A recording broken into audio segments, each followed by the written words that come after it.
दिल्ली विधानसभा चुनाव की बात करें तो 27 साल के बाद में वनवास खत्म हुआ है भारतीय जनता पार्टी का। 48 सीट हासिल करने के बाद में लड्डू बांटे जा रहे हैं। होली से पहले होली मनाई जा रही है। हमारे साथ में वरिष्ठ कार्यकर्ता भारतीय जनता पार्टी के महावीर सिंह जी हैं और जोगिंदर सिंह जी हैं। इनसे बात कर लेते हैं। कितनी खुशी हो रही है 27 साल के बाद में ये जो वनवास खत्म हुआ। ये एक खुशी का माहौल हम सबके लिए है, दिल्ली की जनता के लिए है और 27 साल का जो भाजपा का वनवास है वो खत्म हुआ है और इसमें सभी को मतलब बधाई के पात्र हैं। दिल्ली की सारी जनता इसकी बधाई की पात्र है और हम उनका शुक्रिया अदा करते हैं कि उन्होंने हमें सेवा करने का मौका दिया। महावीर जी, अगर हम बात करें दिल्ली के अंदर ये जो बदलाव हुआ, ये मोदी फैक्टर चला है या झूठ का मोदी फैक्टर, मोदी फैक्टर 100% मोदी जी की गारंटी, गारंटी, गारंटी ही है और केजरीवाल का झूठ। तो हम तो इसे मानते हैं कि मोदी जी पे विश्वास है, देश का विश्वास है, आम जनमानस का विश्वास है। तो केवल 48 पे क्यों, 22 पे क्यों नहीं? देखिए, इसमें 2 कारण होते हैं। वो हमारे नेता हैं और जो वो गारंटी देते हैं वो पूर्ण करते हैं। लेकिन एक तरीका है इसका भी, एक सिस्टम है समाज में। एक बच्चा कोई पेपर देने जाता है, 100 नंबर का पेपर होता है, 33% पे उसकी गारंटी है जीतने की। उसके बाद में उस बच्चे की ज़िम्मेदारी बनती है कि वो राइटिंग कैसी करेगा, वो क्वेश्चन किस तरीके से लिखेगा, आंसर किस डिटेल में देगा, तो ये कैंडिडेट के ऊपर भी डिपेंड होता है। मोदी जी की गारंटी है 33%, 100% में से 33% जीतना। इसके बाद में जो सीटें का अदल वो फैक्टर बनता है कैंडिडेट पे। किस कैंडिडेट का क्या फैक्टर बना?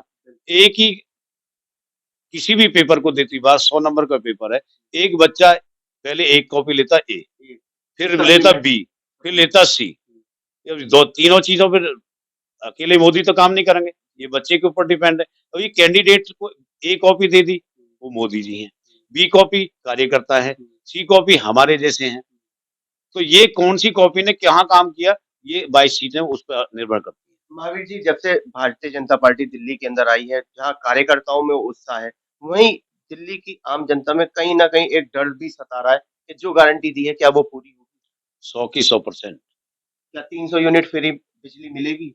जो भी हमारा मैनिफेस्टो में? मैनिफेस्टो में दिया गया है, वो 100 की 100% लागू होगा। क्योंकि अगले महीने से बिल आने हैं, तो उन बिलों के अंदर क्या छूट राहुल मिलेगी? जी, अभी से चिंता करने की कोई वजह नहीं बन सकती। हम नहीं सरकार चिंता का कर रहे, गठन जनता चिंता कर रही है, दिल्ली की जनता चिंता कर रही सरकार का गठन होने दीजिए और उसके बाद में पहली मीटिंग होने दीजिए।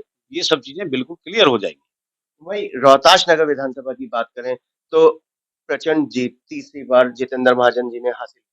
क्या बताएं, क्या शुभकामनाएं? मैं आम जनमानस को इस बात की शुभकामनाएं देता हूँ और जितेंद्र महाजन जी को शुभकामनाएं देता हूँ और आने वाले समय में हमें उम्मीद है कि वो सरकार में रहेंगे और हमारा शीर्ष नेतृत्व तो उन पर शायद इस बात की नजर लगाए हुए भी है। नंबर तो देखो आगे चल के पता लगेगी किस नंबर पे बैठते हैं, लेकिन हमें संभावना है कि उन्हें शायद सरकार में संभावित मन, मेंबर है वो। मंत्री बनने की जो सूत्रों के हवाले से खबर मिल रही है। 1101% हम तो उनके समर्थक भी हैं, कार्यकर्ता भी हैं, तो हमें अपना कैंडिडेट लगता है कि वो सीएम के पद पे हों। ये हमारी भावना है, लेकिन हमारी पार्टी एक अनुशासन से काम करती है और संविधान के अनुसार काम करती है। वहीं महावीर जी, आप कार्यकर्ता के कट्टर सिपाही थे। नाराजगी क्या रही? क्या कारण बना कि आपने केजरीवाल क्या झूठ के विरोध में काम करा या सरिता जी से नाराजगी? केजरीवाल ने तो झूठ से एक सत्ता हासिल की थी और लोगों को एक भ्रम पैदा हो गया था कि भाई ये देश बदलना आए हैं, देश की राजनीति बदलना आए हैं और उन उस चक्रव्यूह में बहुत सारे लोग फंस भी गए। उसमें हम भी एक मान ले सकते हैं। लेकिन रोहतास नगर में जहां तक बात है, विशेष तौर से हमारा सरिता से विरोध था और वही जो केजरीवाल की नीति थी, उससे कहीं बढ़ के सरिता उस नीति पे काम कर रही थी। इसलिए हमने सरिता की खिलाफत में महत्वपूर्ण भूमिका निभाने की कोशिश की। जो हमसे हो सकता था वो हमने किया और करना चाहिए भी था, क्योंकि हम भाजपा के समर्थक ही नहीं है, कट्टर सिपाही भी हैं उसके। तो इसलिए सरिता का विरोध करना हमारा धर्म था। जोगिंदर जी, क्या बधाई, क्या शुभकामना देंगे दिल्ली वासियों दिल्ली वासियों को बहुत बहुत शुभकामनाएं। पूरी बहुमत से अपनी सरकार बनेगी और बढ़िया काम करेगी। जो मोदी जी ने कहा है, जो हमारा मैनिफेस्टो है, उस पर हम पूरा पूरा कामयाबी उसी तरीके से काम करेंगे। और हमारे महाजन जी ने दुख सुख के साथी हैं वो। दुख में तो जरूर खड़े होते हैं, एक बार सुख में ना मिले वो पूरी तरीके से बेहतर काम करेंगे। जो भी उन्हें जिम्मेदारी मिलेगी उसको अच्छी तरीके से निभाएंगे। कल रोहतास नगर विधानसभा में होली से पहले भगवा होली। हाँ, खूब जश्न मनाया है लोगों ने, बहुत उत्साह है कार्यकर्ताओं में और वोटरों में भी, जो जिन्होंने वोट दिया है वो भी बहुत खुश हैं और बहुत उम्मीदें लेके आए हैं हम और उस पर खरे उतरेंगे।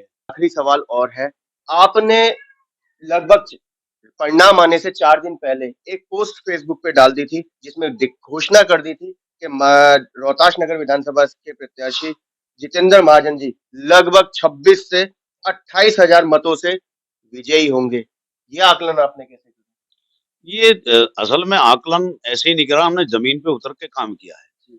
हम और जोगिंदर भाई साहब जब फील्ड में काम कर रहे थे तो हम एक तरह से सर्वे का भी काम कर रहे थे साथ साथ में, और हमने रियल काम किया और रियल सर्वे किया और उसके एक आकलन किया और हमारा मत था पहले 30,000 के आसपास में। लेकिन हमने जिस दिन रात को बैठ के इस बात पे चर्चा करी तो हमें लगा कि 28,000 को हम पार नहीं कर पा रहे। ये एक हमारी जमीनी स्तर का काम था और हमने जमीन पे उतर के काम किया था, इसलिए ये हमने पोस्ट डाली। फेसबुक पे मैंने ये पहले ही पोस्ट डाल दी थी और परमात्मा की ऐसी कृपा है कि वो सब कुछ ठीक रहा। बिल्कुल हमारी में एग्जिट पोल भी मतलब बिल्कुल आपका आंकड़ा बिल्कुल सही रहा। 100% 100% 100% कह सकते हैं इसे जी, जी। कि 8 मतों का अंतर है, बाकी मेरा तो 100% है। तो जोगिंदर जी और मैं रात को 2 ढाई घंटे इसी बात पे चर्चा करते हैं और हमने एक-एक व्यक्ति से बात करके मतलब इस बात पे महसूस किया। चारों वार्डों में हमने काम किया। जी। अकेले रोहतास नगर, रामनगर नहीं, वेलकम भी अशोक नगर भी। क्योंकि हम पहले से जुड़े हुए थे राजनीति से, तो चारों वार्डों से टच में थे, लोगों के बीच में थे, तो देर रात सुबह शाम मतलब इसी एक धुन पैदा कर ली हमने। क्योंकि रोहतास नगर में हमें जितेंद्र महाजन के प्रति एक लगाव था, एक प्यार था और पार्टी का तो विचारधारा हमारे खून में बसी हुई है ही है। ये एक कारण था। तो ये थे हमारे बीच में जोगिंदर सिंह जी जो कि शुभकामना बधाई दे रहे हैं। महावीर जी ने भी बधाई शुभकामना दी। अब मोदी जी की गारंटी शपथ ग्रहण समारोह के बाद में दिल्ली की जनता को वो जो मांग रहे थे स्वच्छ पीने का पानी, 300 यूनिट बिजली, 2500 रुपए आर्थिक सहायता महिलाओं के लिए, ये वादा पूरा करती है। ये करके दिखाना होगा, तभी दिल्ली और आगे चल पाएगी, क्योंकि दिल्ली का इस समय विकास रुका पड़ा है। कैमरामैन पवन शर्मा के साथ राहुल शर्मा, भारत टीवी।